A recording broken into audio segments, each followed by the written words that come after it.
Olá, no Economia em Pauta dessa semana vamos falar sobre a inflação americana que deu sinais de arrefecimento. A gente teve a divulgação na terça-feira do PPI, que é o Producer Price Index, correndo em 0,2% no mês de dezembro, portanto mostra uma inflação um pouco mais bem comportada em preço de atacado. Também na quarta-feira a divulgação do CPI, que é o Consumer Price Index, correndo em torno de 0,3% no mês de dezembro. Também uma boa notícia, mostrando que a inflação americana dá sinais de que caminha para uma trajetória mais benigna. Isso pode fazer com que o Fed volte a cortar juros, talvez ainda no final do primeiro semestre. Lembrando que o Fed tem se pronunciado mostrando preocupações em relação à trajetória da inflação nos Estados Unidos, e quando o Fed corta juros, isso atrai capitais para o Brasil e para os países emergentes, portanto ajuda aqui a nossa vida em termos de controle de inflação, em termos de dólar mais fraco. Se a gente olhar o comportamento do real também nessa semana, houve um fortalecimento, como reação a esses dados de inflação que foram divulgados. A moeda brasileira veio para mais perto de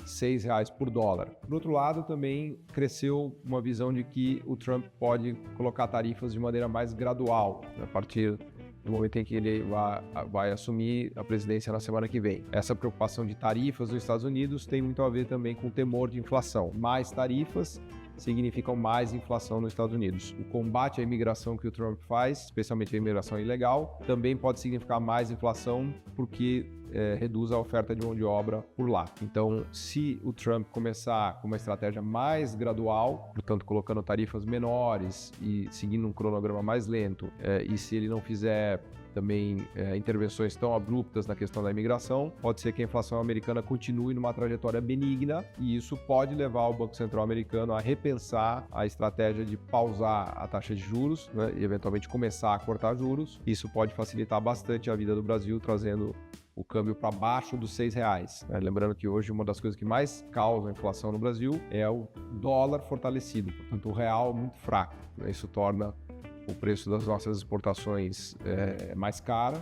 Não só as importações, também as exportações, porque tudo que a gente exporta é cotado em dólares e transformado para reais, então o exportador ele não tem nenhum estímulo de vender no mercado interno se o preço lá fora está muito elevado. O real desvalorizado, portanto o dólar valorizado, aumenta o preço tanto do que a gente exporta quanto do que a gente importa, e isso causa inflação. Se o real se fortalece, tem uma boa notícia para a inflação ficar mais controlada no Brasil, portanto um dólar abaixo de R$6 ajuda o Banco Central brasileiro no combate da inflação, que está bastante salgada e bastante pressionada por aqui. Esses são os destaques que a gente tem para essa semana.